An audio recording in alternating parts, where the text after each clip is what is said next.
Good morning, ladies and gentlemen. Welcome to my new video. So there was an attack on Qatar yesterday by Israel. So the question is, did Qatar know about this attack? And what is Qatar going to do about it? And also, did America know about this attack? And why didn't America protect Qatar? So let's talk about these questions, shall we?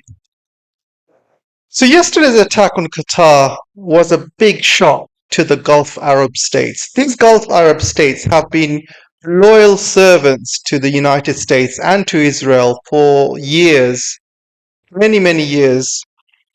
They have been like loyal dogs, you could say. You know, the biggest chihuahuas in the world has ever seen, especially Qatar. Qatar not only hosts the largest US military base in the world. I'm talking in the world, guys. This is bigger than Japan or South Korea. This is the largest US base in the world. And the US has used this base to attack other Arab countries, namely Iraq, Afghanistan, even Syria, even Iran. Even they use that base, to plan attacks, for logistics, even to stage attacks. They have done it from that base, and Qatar proudly allowed them to do it. And Qatar also funded the war in Syria. So the war in Syria was funded by Qatar. So now Syria has been taken over by Al Qaeda. And the funny thing is, Israel has actually flown over Syria to attack Qatar. So imagine the irony. You basically pay billions and billions to overthrow a regime in Syria, to replace it with Al Qaeda. And now Syria's, Syria's air is now used to attack you. So imagine the irony of that, guys. And Qatar has also funded the war against Yemen as well for about 10 years. It was Qatar, it was Saudi Arabia, it was UAE. They all funded the war in Yemen. So these countries, these loyal dogs of the United States, have been funding and assisting the United States and Israel in the regional wars in the Middle East, all of them. And now the chickens come to roost. Now the war's going right onto their doorstep. So they thought they could be loyal servants to the United States forever, and United States would protect them. It was about 35 years that, Qatar and United States jointly produced that airbase. In return, the United States promised they would protect Qatar. They would protect Qatar from all the, regional enemies. They will protect his airspace. The airspace is controlled by United States. All the radars, jamming, anti-aircraft guns is all operated by the United States. It's not operated by Qatar, by the way. So America owns Qatar's airspace. Qatar lost its sovereignty. Basically, they've lost their sovereignty. They do whatever the US tells them to do. Trump goes in to visit the GCC in Saudi Arabia, and Qatar offers Trump a 400 billion jet. And Qatar also gives the United States lots of money as well for projects and things like that. So Qatar has been a loyal dog to the United States. Absolutely, one of the biggest dogs, biggest puppets in the Middle East. And also Qatar is not really doing much when it comes to their own brothers and sisters being genocided in Gaza. So they are not doing much. They are putting a few condemnation tweets here and there. They are saying they're writing strongly worded letters. Even this attack on Doha yesterday, their response is going to be writing a strongly worded letter to the UN, and that's it. That's all they're going to do, guys. That's it. And a few condemnation from the government officials saying, "Oh, Israel bombed us," blah blah blah, and that's it. That's all they're going to do. That's all they can do. So, did they know about this attack that was happening? Of course they did. Al Jazeera has actually given it away. So this is an Al Jazeera report. You can see from the screen. Minutes, right? We're talking minutes after the bombings went off in Qatar. Minutes within the attack, they released this article. They said Israeli military carried out targeted strikes. Can you see? They put targeted strikes in quotes, single quotes. Can you see that? So why would they put targeted strikes in single quotes within minutes of the attack when they don't even know who the attack was for, who they killed, what damage was caused? Because this was in a residential site, by the way, and I've been looking at other news reports coming out, and this residential site that they hit was right next to a school. It was right next to a kindergarten, a park where small kids play in. So how the hell does Al Jazeera know this is a targeted strike on within minutes of Israel dropping the bombs, unless somebody told them it was a targeted strike? Because they don't know who's been killed, they don't know what damage has been done. This is within minutes, by the way, guys. It's not hours later. They don't know what damage has been done. They don't know whether the Hamas members were killed or not. By the way, they were not killed, by the way. News reports have come out that they have all survived. The people that were killed was one Qatari citizen and a few foreign workers. I think there was a few Filipinos that died as well. So the targeted strike failed, first of all. Secondly, they bombed Qatar. And thirdly, you have Al Jazeera lying about it and the government lying about it.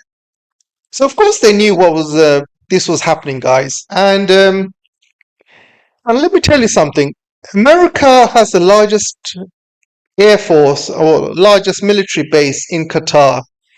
They have all the latest radars. They have THAAD missiles, THAAD, which are the latest missiles and the greatest missiles, anti-aircraft missiles America has.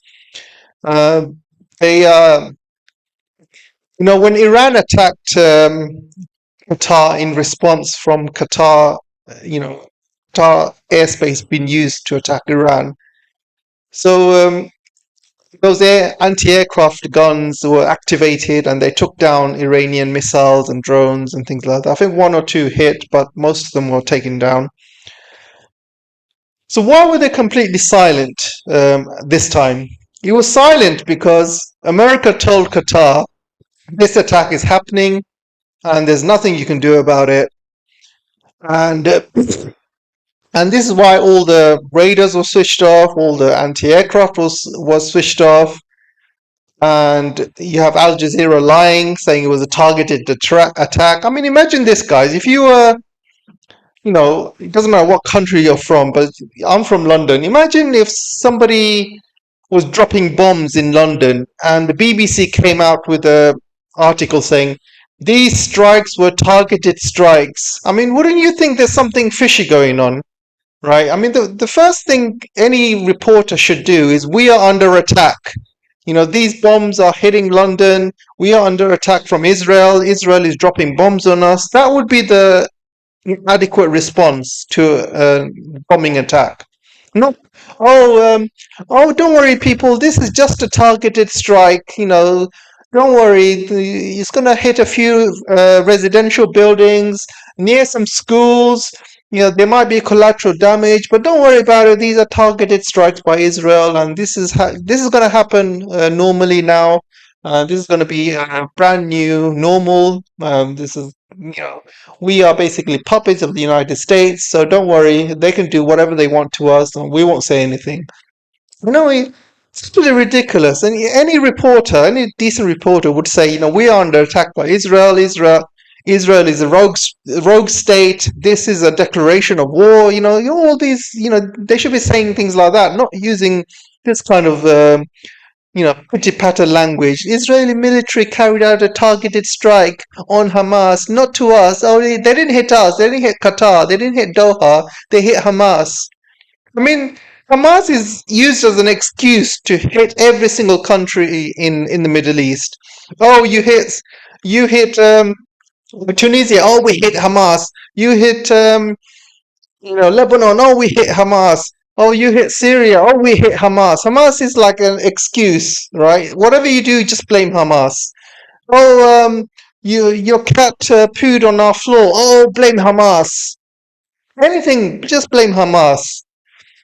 And I must say, I'm so disappointed with Qatar. I mean, if I was Qatar, if they had any sort of dignity or balls, they would have a press conference right now and tell the United States military to leave Qatar, leave the US bases in Qatar, and the British bases as well. I mean, the British had also something to do with it as well.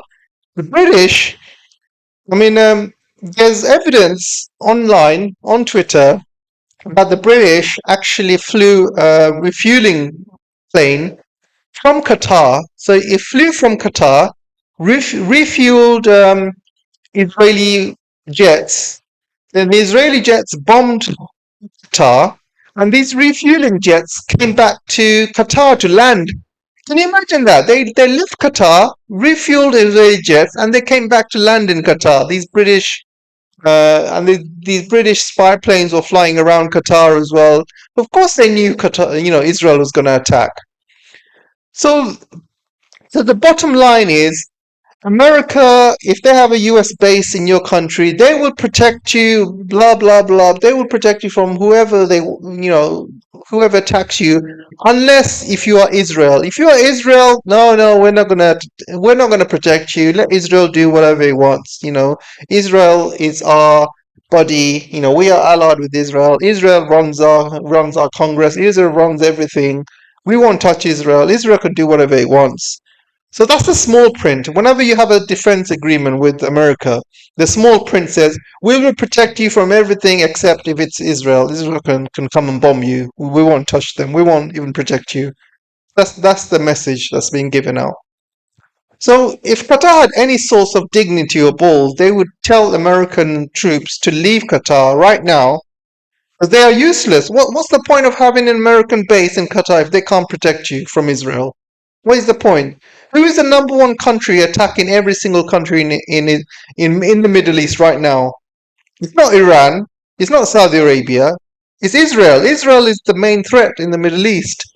Israel is the country you need to get protected from. So all these countries hosting American bases are just stupid. They're just not. They have no sovereignty whatsoever. No sovereignty. I am so angry about this. I'm so angry about this, guys. I mean, the Gulf Arabs are the biggest puppets the world has ever seen. I mean, what the hell has happened to Arabs? What the hell has happened to them?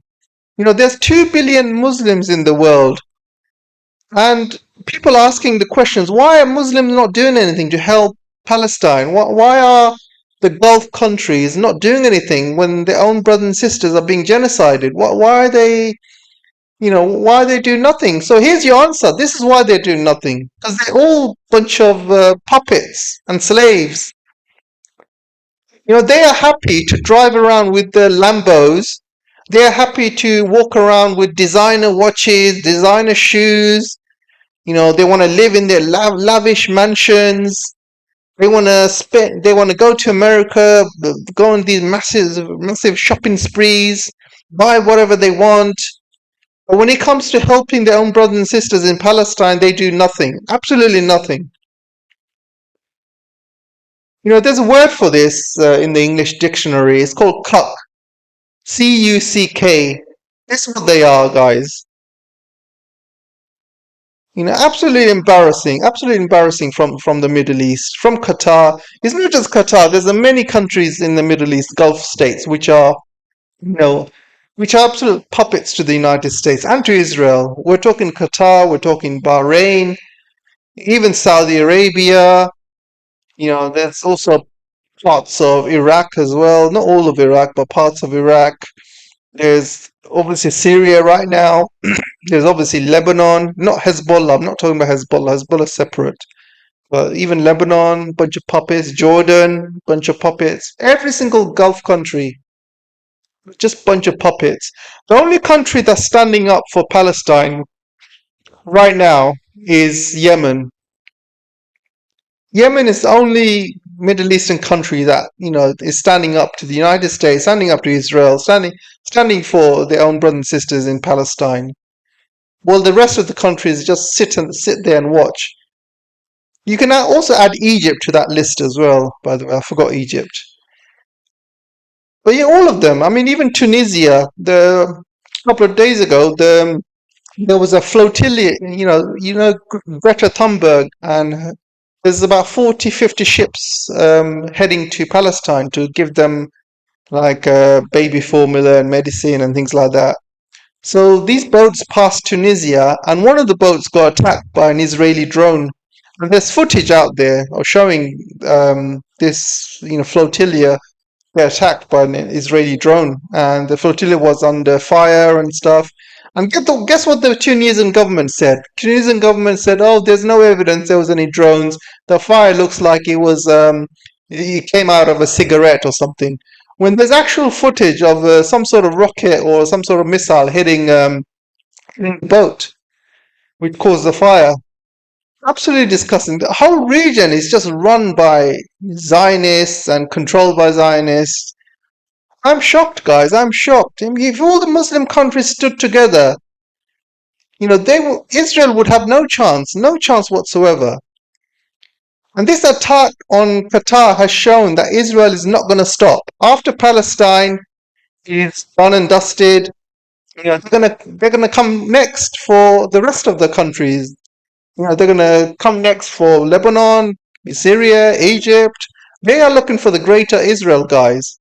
And they're gonna attack each country one by one until they either become a vassal state to Israel, complete vassal. I mean, they're already vassals, but complete vassal, or they give away land to Israel. And this is what Israel wants. They want the greater Israel project. They want to be a superpower, not just in the Middle East, but in the world. They're already controlling America. So they want to be a complete superpower and run the world. And this is what they're going to do. They're going to bomb these countries, blame Hamas, cause wars all over the world, cause mass genocide. This is what they're going to do if they're a superpower. You think they're going to stop here? No way. Anyway, Trump has came out with a statement saying that, oh, I had nothing to do with it. Of course he had something to do with it. It's not America telling Israel, do not do this. It's Israel telling America the way it is. I mean, if he was a strong president and Israel called him up and said, oh, we're looking to bomb Qatar to take out Hamas.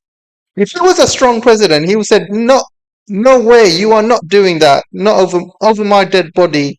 You do that and all the aid that we're giving you is going to stop. That's what Trump should have said. Instead, he said, yes, sir, whatever you say, master. Yeah, go for it. Israel is dictating terms to America. This is what it looks like to the world. So yeah, Trump has actually got everything to do with it. This is not the first time, by the way. Trump has organized these meetings. So Trump is the one that organized this meeting in Qatar, and Trump knew exactly where these Hamas negotiating team. These are not members of Hamas, by the way. These are negotiators who are negotiating behalf of Hamas. So he knew where this team is going to be, and this is how Israel got the intelligence, and that's when they attacked. This is not the first time Trump has done this. Trump has also done this while he was negotiating with Iran. They bombed Iran while he was negotiating. He did this in North Korea. He went to meet the North Korean leader, and he also asked these Navy SEALs to go and plant a bug. And instead of planting a bug, they ended up killing some North Korean fishermen or North Korean civilians, and they had to cancel the mission. And also, Trump did this in his first term. He killed Soleimani. He arranged Soleimani to meet in Iraq, and then they took him out. They took out Soleimani in Iraq because they knew exactly where he was going to be. So this is not the first time Trump has done this. Trump has done this many times. This is his tactic. Under the cover of negotiations, basically they blow the hell up, blow you up. They don't, they don't want peace in Gaza. They don't, the Israelis don't want peace. That's why they're killing all these negotiators. They want to carry on with this genocide. So yeah, I'm just really disappointed with Qatar, and the whole world can see what major puppets Qatar is. The whole world can see they have no control over their military. They have no control over their airspace. America controls everything. So if America lets in Israeli jets, then that's it. They have no control over the sovereignty. If you are a sovereign country, you need to have control over your own airspace. You need to have your own military. No foreign military bases in your country. Absolutely ridiculous by these Middle Eastern countries. All of them. Not just one. They all are that. Apart from Yemen and apart from Iran as well. So, so yeah, guys. I mean, if the Middle Eastern countries had any source of balls, they would kick out all the American bases right now. Because what use are they if they're not going to protect you? All the American bases are doing are just staging grounds to attack other countries. That's what they're doing. They're just using those bases to attack other countries in the region. And all the Middle Eastern countries need to stand up and say no more US, no more United States military. And when Trump visited the Arab states, I mean these Arab leaders were foaming at the mouth. They were just waiting to kiss his ass, man. Seriously, they're all waiting they were lining up to kiss Trump's ass. All of them were clapping and cheering. All of them were just giving him money, like literally giving him money. Qatar was giving him 400 million worth of gold-plated jets. Saudi Arabia was giving him money. They agreed over $1 trillion worth of investments in the United States when Trump visited. When they don't even have that kind of money in their own GDP, yet they promised Trump all this money to the United States. I mean, seriously, how ridiculous is that? I mean, Saudi Arabia, is I visited Saudi Arabia once. It's really a poor country. It's like visiting a third world country, guys. They have it's like visiting India, for example. There's rubbish everywhere. All the buildings are falling apart. All the streets are like they're not. They've got holes everywhere. People are begging in the streets, and there's no sanitation. There's no toilets. It's like a third world country. Most of the cities in Saudi Arabia. Because that's what all the money goes to the princes. All the princes take all the wealth. They drive around with their Lambos, and they have these lavish mansions, and they have these parties with Instagram models, and they go to America and they do shopping over there. They spend all their money in America. They do nothing for the country. So all right, maybe MBS right now is doing something for the country, but before that there was nothing being done to Saudi Arabia. So I mean you know they've been given they've been given oil, like a major gift from God, but they have not been using it wisely. If they used it on their own countries, used it on their people, used it on their own military, not foreign bases, not buying American weapons, useless American weapons, but their own military, putting the money into their own military, you know, industrial complex, building their own weapons, and becoming a huge fighting force in the Middle East, then Israel will not do what it's doing right now. If they spend their money wisely, the Middle East should have been the most powerful country in the world, more powerful than America. And with all that oil money, they could have easily have become a superpower easily. Just wasted it. All they've been doing is fighting wars and wars against each other, against all their local rivals. It's just been one war after the next. I mean, yeah, America caused most of it, Israel caused most of it, but the blame has to go on the Arabs as well. They allowed it to happen. They're the ones that are doing it. So I'm going to leave it there now, guys. Let me know what you guys think. Um, and I'll see you in the comment section, and make sure you like, share, subscribe, and I'll see you soon. Take care, guys.